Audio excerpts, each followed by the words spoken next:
आज हम बात कर रहे हैं आईटीसी लिमिटेड की। आखिरकार में आईटीसी ने दौड़ना शुरू कर दिया है।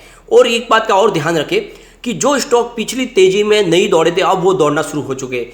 एग्जाम्पल के लिए आप रिलायंस इंडस्ट्रीज को ले सकते हैं। पिछली तेजी में वो बिल्कुल नहीं दौड़ा, लेकिन इस बार आईटीसी ने पूरे बाजार को लीड किया हुआ है, तेजी से भाग रहा है। और साथ में रिलायंस इंडस्ट्रीज भी, ये दोनों स्टॉक अब बहुत तेजी से दौड़ने वाले। पिछली बार तेजी में ये पीछे रह गए थे, इस बार ये बहुत तेजी से दौड़ने वाले। अगर इस बार आपने इनको नहीं पिक किया तो आने वाले समय में आप पछताओगे, क्योंकि वाकई में स्टॉक मल्टीबैगर बनने को तैयार है। बहुत ज़्यादा जबरदस्त रिटर्न देंगे आपको, क्योंकि इनकी तेजी बाकी और ये पूरी रफ्तार से अब दौड़ने वाले हैं। इसके पीछे वजह है इनका कारोबार। जिस तरह से दोनों कंपनियों का कारोबार तेजी से बढ़ रहा है, तो ये यहाँ पे रुकने के लिए स्टॉक तो नहीं बने। आप देखोगे तो आईटीसी लगातार बहुत सारे बिजनेस में अपनी नई एंट्री कर रही है और यहाँ पे रोज अपडेट नई निकल के आ रही है। यहाँ पे आप देखोगे तो बड़े फंड हाउस की अच्छी खासी खरीदारी भी हो रही है, क्योंकि उनको पता है कि आईटीसी बिल्कुल अब दौड़ने को तैयार हो चुका है। तो यही मौका जब एंट्री करें आप। बहुत सारी बातें जिनको इस वीडियो के माध्यम से डिस्कस करेंगे, और जो टारगेट है वो वाकई में क्या आ सकता है। तो फ्रेंड्स, अगर आप पूरा वीडियो देखोगे तो आपको यकीन हो जाएगा कि वाकई में आने वाले समय में ये स्टॉक 1000 को टच करने वाला है। तो इसके पीछे बहुत सारी वजह है जिसको डिस्कस करेंगे, इनके कारोबार को डिस्कस करेंगे। लेकिन फ्रेंड, उससे पहले अगर आप पहली बार हमारे चैनल पे आए तो चैनल को सब्सक्राइब कर दीजिए, एक बेल आइकॉन दबा दीजिए, ताकि जब भी नया वीडियो बने पहला नोटिफिकेशन आपको मिले। वीडियो पसंद आए तो लाइक शेयर जरूर कीजिए। चलो फ्रेंड, वीडियो स्टार्ट करते हैं। मैं हूँ आपका दोस्त SB दवे और हमारे अपने चैनल ऑनलाइन कमाई में आपका बहुत बहुत स्वागत है। फ्रेंड्स, यहाँ पे फ्राइडे के कारोबार को देखें तो जैसे कि आपको पता होगा, फ्राइडे को बाजार में गिरावट भी हुई थी। अब स्टॉक ओपन हुआ 260 पर और इसकी लो बनी 258 की, हाई है 263 की और अंत में 261 पर क्लोज रही, जहाँ पे 0.27% की हमें तेजी देखने को मिली, जबकि बाजार में बड़ी गिरावट थी। FMCG सेक्टर में भी गिरावट थी। अब आईटीसी लिमिटेड की बात करें तो ये बहुत ही मजबूत इंडिया की कंपनी है। आपको पता ही होगा, ये बहुत ही पुरानी कंपनी है और इसका सबसे मुख्य जो बिजनेस है वो है सिगरेट का बिजनेस। लेकिन अब कंपनी बहुत सारे बिजनेस करती है। आप देखो तो यहाँ पे FMCG सेक्टर में ये बहुत बड़ा नाम है। इनके पास FMCG सेक्टर की पूरी एक रेंज है। साथ में इनका होटल्स का बिजनेस है जो बहुत तेज़ी से आगे बढ़ रहा है। इनका पेपर बोर्ड का बिजनेस भी है, पेपर सेगमेंट भी है और पैकेजिंग डिपार्टमेंट भी है इनका, और एग्री बिजनेस भी है। अगर आप देखोगे तो यहाँ पे हिंदुस्तान के सिगरेट मार्केट में इनका बहुत बड़ा कब्जा है। बहुत सारे ये स्नैक्स, डेयरी प्रोडक्ट भी बनाती है कंपनी। बिस्किट्स है, केक, चॉकलेट, कॉफ़ीज़, हर तरह के ये प्रोडक्ट बनाते हैं। साथ में इनके एजुकेशन के लिए, स्टेशनरीज के लिए बहुत सारे प्रोडक्ट। यहाँ पे देखोगे तो आप अगरबत्ती और सेफ्टी मैच भी बनाती है कंपनी। सबसे बड़ी बात यह है कि इनका इंफॉर्मेशन टेक्नोलॉजी का कारोबार भी है, यानी IT कारोबार भी करती है कंपनी। साथ में इनके जो बड़े बड़े ब्रांड्स हैं, जिसमें आशीर्वाद आटा, Bingo, Candyman, Fiama, Vivel, Classmate, Mangaldeep, इस तरह से बहुत सारे पॉपुलर प्रोडक्ट है। और आप देखते होंगे सनफिस्ट बिस्किट जो हर घर में आपको मिल जाएंगे सनफिस्ट के, और इनके नूडल्स भी है।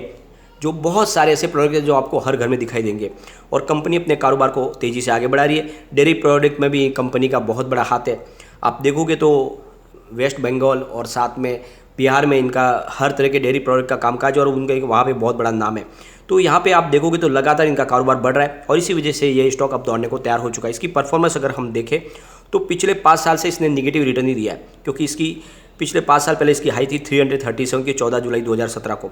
तो आप देखोगे तो फिलहाल स्टॉक उस लेवल से भी काफ़ी नीचे है, जबकि 5 साल में सेंसेक्स बहुत ऊपर तक चला गया है। फ्रेंड्स, यहाँ पे अगर आप देखोगे तो इसने लो बनाया था 2020 को 158 का। अब वहाँ से स्टॉक ने काफ़ी अच्छा तो इम्प्रूव किया है फिलहाल इस समय। अब आप देखोगे तो पिछले 1 साल के हिसाब से इसकी 199 की प्राइस थी 4 मई 2021 को। उस हिसाब से काफ़ी अच्छा रिटर्न मिला है। अब स्टॉक ने जो दौड़ना शुरू किया तो इसने 270 की हाई भी बनी थी 18 अप्रैल को, और फिलहाल स्टॉक 261 के थे, उसी लेवल के ऊपर है। यानी आप ऊपरी लेवल पे ही समझ सकते हैं, क्योंकि काफ़ी ज़्यादा प्रॉफिट बुकिंग की वजह से बाजार भी नीचे आया है। FI की लगातार बिकवाली भी हो रही है, काफ़ी दिन से लगातार FI बिकवाल बने हुए। यहाँ पे अगर वॉल्यूम को देखें तो पिछले 1 महीने पहले इसका 3 करोड़ रुपीज़ का वॉल्यूम था। 1 वीक पहले 2 करोड़ रुपीज़ का वॉल्यूम हुआ था। गुरुवार को 3 करोड़ रुपीज़ का वॉल्यूम होता और फ्राइडे को 2 करोड़ रुपीज़ का वॉल्यूम होता। लगभग एक जैसे वॉल्यूम में ही कामकाज हो रहा है। अब इसकी परफॉर्मेंस देखें तो 199 इसका 52 वीक का लो है, 273 52 वीक का हाई है। फिलहाल स्टॉक 261 पर है। यहाँ पे आईटीसी लगातार अपने बिजनेस को बढ़ाने की कोशिश करे, तो यहाँ पे इन्होंने एक स्टेक ली है कंपनी के अंदर, ब्लूप्रिंट टेक्नोलॉजी प्राइवेट लिमिटेड में, जहाँ पे इन्होंने 10.07% की स्टेक ली है। और इसके लिए इन्होंने करीब 39.34 करोड़ रुपीज़ का नया निवेश करने की इन्होंने घोषणा की है। तो ये D2C ब्रांड है माइलो, और ये ब्लूप्रिंट टेक्नोलॉजी का इनका पूरा अनरशिप है। आईटीसी ने इसमें अपनी 10% की हिस्सेदारी ली है, और इसका हिस्सेदारी लेने का जो मतलब है, इसके पीछे इन्वेस्टमेंट का सबसे बड़ा बेनिफिट है कि ये डायरेक्ट कस्टमर के पास जुड़ना चाहते हैं, यानी D2C बिजनेस है जो है ये डायरेक्ट सीधा कम्युनिटी से कनेक्टेड होता है और बीच में पूरी जो चेन है वो टूट जाती है। इस वजह से इस बिज़नेस के माध्यम से वो अपने ज़्यादा से ज़्यादा कस्टमर के घर तक डायरेक्ट पहुंच पाएंगे। और आप देखोगे तो एक वेब और ऐप आधारित एक कॉन्टैक्ट कम्युनिटी सिस्टम है, एक प्लेटफॉर्म है माइलो ब्रांड, जो काफ़ी ज़्यादा बहुत पॉपुलर हो गया है, जो बेबी केयर प्रोडक्ट भी बनाती है और बहुत सारी दूसरी सर्विस भी प्रोवाइड करती है। और कंपनी इसका जो है मदर और बेबी केयर सेगमेंट कंपनी, हर इनके लिए जो बेनिफिट होगा उसका, क्योंकि कंपनी के इनके पोर्टफोलियो भी है और उसमें इस नए बिजनेस टाइप की वजह से जो इन्होंने स्टेक लिया, इस वजह से इस कंपनी का फ़ायदा इनको मिल सकता है। और आईटीसी के पर्सनल केयर प्रोडक्ट बिजनेस के चीफ एग्जीक्यूटिव समीर सतपति ने कहा है कि कम समय में ही माइलो ने कॉन्टैक्ट टू कम्युनिटी बिजनेस में बहुत ही ज़बरदस्त अपनी पहचान बनाई है। और ये जो एक ऑनलाइन प्लेटफॉर्म बनाया है, इसमें लोग अपने विचार और भागीदारी भी करते हैं, उनके विचारों को रखते हैं। और ये एक आईटीसी के लिए एक नया मौका है। एक ब्लूप्रिंट टेक्नोलॉजी के फाउंडर और सीईओ विनीत गर्ग ने भी कहा है कि हमें खुशी है कि हम आईटीसी जैसे बड़े ब्रांड के साथ जुड़े और ये हमारे लिए शानदार उपलब्धि है। तो कुल मिला के आईटीसी लगातार अपने बिजनेस को आगे बढ़ाने की कोशिश करी। आप देखोगे तो इनके रिवेन्यू में अच्छी खासी बढ़ोतरी हो रही है। दिसंबर 2020 में इनका रिवेन्यू 14,124 करोड़ रुपीज़ का था। मई में 15,404 करोड़ रुपीज़ का रिवेन्यू इनका हुआ। जून में आप देखोगे तो 14,241 करोड़ रुपीज़ का रिवेन्यू कंपनी को मिला। सितंबर में 14,844 करोड़ रुपीज़ का रिवेन्यू और दिसंबर में ज़बरदस्त बढ़ोतरी हुई, 18,366 करोड़ रुपीज़ का रिवेन्यू कंपनी को मिला। तो पिछले दिसंबर से दिसंबर में कोविड के बावजूद भी बहुत ही शानदार इन्होंने प्रदर्शन किया है। प्रॉफिट को देखें तो दिसंबर 2020 में 3,527 करोड़ रुपीज़ का प्रॉफिट था। मार्च में 3,755 करोड़ रुपीज़ का प्रॉफिट, जून में 3,276 करोड़ रुपीज़ का प्रॉफिट और सितंबर 2021 में 3,714 करोड़ रुपीज़ का प्रॉफिट, दिसंबर में 4,057 करोड़ रुपीज़ का प्रॉफिट। तो ज़बरदस्त बढ़ोतरी हुई है प्रॉफिट में भी पिछले दिसंबर से दिसंबर में। आप देखोगे तो हर तरफ कंपनी अपने प्रदर्शन को अच्छा बनाने में लगी हुई है। इनके नेटवर्क में भी अच्छी खासी बढ़ोतरी हुई है। मार्च 2021 में 60,347 करोड़ रुपीज़ का था, जो सितंबर में बढ़कर 60,899 करोड़ रुपीज़ हो गया। तो लगभग कंपनी का कारोबार बहुत तेज़ी से बढ़ रहा है। एक बार इसके फंडामेंटल भी हम चेक करेंगे तो इनका मार्केट कैप करीब 3,21,698.60 करोड़ रुपीज़ का है और अर्निंग पर शेयर ईपीएस इसका 11.86 है। Price to earning P ratio 22.01 है। बुक वैल्यू पर शेयर 51.40 है। प्राइस बुक एमआरक्यू इसका 5.08 है। प्राइस अर्निंग टीटीएम 19.85 है। आरओसी इसका 27.99 है।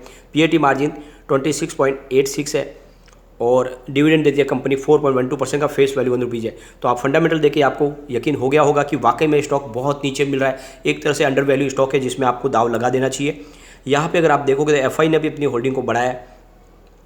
यहाँ पे मार्च 2021 में एफआई की होल्डिंग 12.79% थी, जून में घटकर 11.74% हो गई और सितंबर 2021 में घटकर 10.81% हो गई, दिसंबर 2021 में घटकर 9.99% हो गई। और लगातार आप देखोगे हर क्वार्टर में होल्डिंग घटी है, लेकिन इस बार अचानक एफआई ने अपनी होल्डिंग को बढ़ा दिया, जैसे उनको समझ में आ चुका है कि स्टॉक दौड़ेगा। तो मार्च में आप देखोगे तो एफआई की होल्डिंग सीधा 11.99% पे पहुंच गई है। यानी आप देखोगे तो पिछले मार्च की जगह पे इनकी होल्डिंग आ चुकी है। एफआई ने ज़बरदस्त अपना स्टेक बढ़ा दिया है आईटीसी के अंदर। अब बात करें डीआई की, तो मार्च 2021 में इनकी 42.5% की होल्डिंग थी, जून में 42.39% की होल्डिंग और सितंबर में 43.72% की होल्डिंग और दिसंबर में 43.78% की होल्डिंग और फिलहाल मार्च में 42.78% की होल्डिंग। तो लगभग आप देखोगे तो डीआई की होल्डिंग एक जैसी है, मामूली सी बढ़ोतरी है पिछले मार्च से।